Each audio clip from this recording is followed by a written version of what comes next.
Hello. इस video में हम डेटा प्री प्रोसेसिंग के बारे में पढ़ेंगे। पहली बात यह है कि डेटा प्री प्रोसेसिंग की क्या आवश्यकता है। आज के रियल वर्ल्ड डेटाबेस में बहुत ज़्यादा नॉइज़, बहुत ज़्यादा मिसिंग डेटा और इनकंसिस्टेंट डेटा होता है, क्योंकि हमारा जो डेटा है उसका साइज़ बहुत ज़्यादा है और ये डेटा हम अलग अलग तरीके के अलग अलग सोर्सेस से इकट्ठा करते हैं। अगर हमारे डेटा की क्वालिटी हल्की है, लो है, तो हमारे जो माइनिंग रिजल्ट है वो भी लो ही होंगे। डेटा प्रोसेसिंग टेक्निक्स को हम डेटा माइनिंग से पहले ही अप्लाई करते हैं और इसकी वजह से हम हमारे जो पैटर्न्स हमने माइन किए हैं और जो टाइम हमने माइनिंग में लगाया है, इसको काफ़ी हद तक कम कर सकते हैं और पैटर्न्स की क्वालिटी को इम्प्रूव कर सकते हैं। डेटा की जो क्वालिटी है वो हमारी रिक्वायरमेंट्स को सेटिस्फाई करनी चाहिए, अदरवाइज हमारे लिए वो डेटा अनुपयोगी है। ऐसे कई सारे फैक्टर्स हैं, जैसे कि accuracy, completeness, consistency, timeliness, believability और इंटरप्रिटेबिलिटी। ये सभी क्वालिटी, ये सभी गुण हमारे डेटा के अंदर होने चाहिए। अगर ये हमारे पास नहीं है तो हमारा डेटा अच्छा नहीं है। डेटा प्री प्रोसेसिंग के कुछ मेथड्स हैं, जिनमें कि हम मुख्य रूप से data cleaning, data integration, data reduction और डेटा ट्रांसफॉर्मेशन को शामिल करते हैं। आइए सबसे पहले हम डेटा क्लीनिंग के बारे में जानते हैं। डेटा क्लीनिंग रूटीन्स क्या करते हैं कि जो हमारी मिसिंग वैल्यूज़ होती हैं या जो हमारा नॉइज़ होता है या जो हमारे आउटलायर्स होते हैं, उनको स्मूथ आउट करते हैं और या फिर अगर डेटा में कुछ इनकंसिस्टेंसी है उसको भी ठीक करते हैं। अगर हमारे डेटा में मिसिंग वैल्यू है तो हम क्या कर सकते हैं कि उस टपल को इग्नोर कर सकते हैं।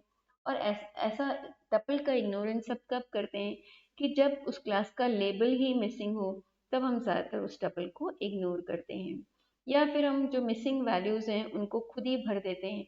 ऐसा कब करते हैं जब हमारा डेटा सेट का साइज छोटा है। अगर लार्ज डेटा सेट है तब भी हम ऐसा नहीं कर सकते। या फिर हम कोई ग्लोबल कांस्टेंट को मिसिंग वैल्यू की जगह भर सकते हैं, लेकिन ये मेथड भी कोई फुल प्रूफ मेथड नहीं है। हम कोई मेजर ऑफ सेंट्रल टेंडेंसी किस उस एट्रीब्यूट के लिए, जैसे मीन, मीडियन, वो भी भर सकते हैं मिसिंग वैल्यू के लिए। या फिर हम अगर किसी क्लास के टपल्स की बात करें तो उस क्लास का जो भी मीन या मीडियन है वो भी हम भर सकते हैं। और इस तरह से हम, या फिर जो प्रोबेबिलिटी उस वैल्यू की जो सबसे ज़्यादा है उसको भी हम वहाँ पर भर सकते हैं। जो नेक्स्ट है डेटा क्लीनिंग में, वो है कि अगर हमारा डेटा नॉइजी हो तब हम क्या करेंगे। नॉइज़ का अर्थ है कि हमारे जो वेरिएबल्स हैं उसको मेजर करने में हमने कोई गलती कर दी है या कोई वेरिएंस आ गया है। अगर हमारे पास कोई न्यूमेरिक एट्रीब्यूट है जैसे कि प्राइस है, तो हम उसको कैसे स्मूथ कर सकते हैं। उसके लिए कुछ मेथड्स हैं, जिसमें पहला मेथड है बिनिंग।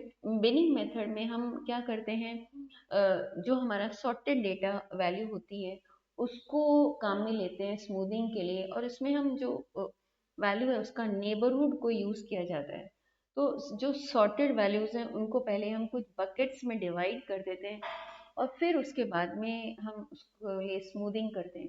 तो क्योंकि हम जब बकेट्स में डिवाइड कर लेते हैं तो हम ज़्यादातर नेबरहुड को कंसल्ट करते हैं जो कि उस बकेट में है, इसलिए इस मेथड को लोकल स्मूथिंग भी कहा जाता है। दूसरा मेथड है हमारा रिग्रेशन, जहाँ पर हम एक रिग्रेशन टेक्निक यूज़ करते हैं, जहाँ पर जो हमारी डेटा वैल्यूज़ हैं वो हम मैप करते हैं किसी फंक्शन को। लीनियर रिग्रेशन में हम क्या करते हैं कि जो दो एट्रीब्यूट हैं उन एट्रीब्यूट के लिए हम एक बेस्ट फिट लाइन को निकालते हैं, ताकि एक एट्रीब्यूट से दूसरे एट्रीब्यूट की वैल्यू को निकाला जा सके। तीसरा मेथड है नॉइजी डेटा के लिए कि हम आउटलायर्स डिटेक्ट करें। आउटलायर्स हम क्लस्टरिंग के द्वारा भी डिटेक्ट कर सकते हैं।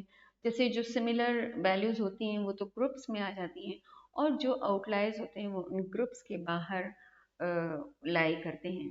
इस वीडियो को देखने के लिए बहुत बहुत धन्यवाद।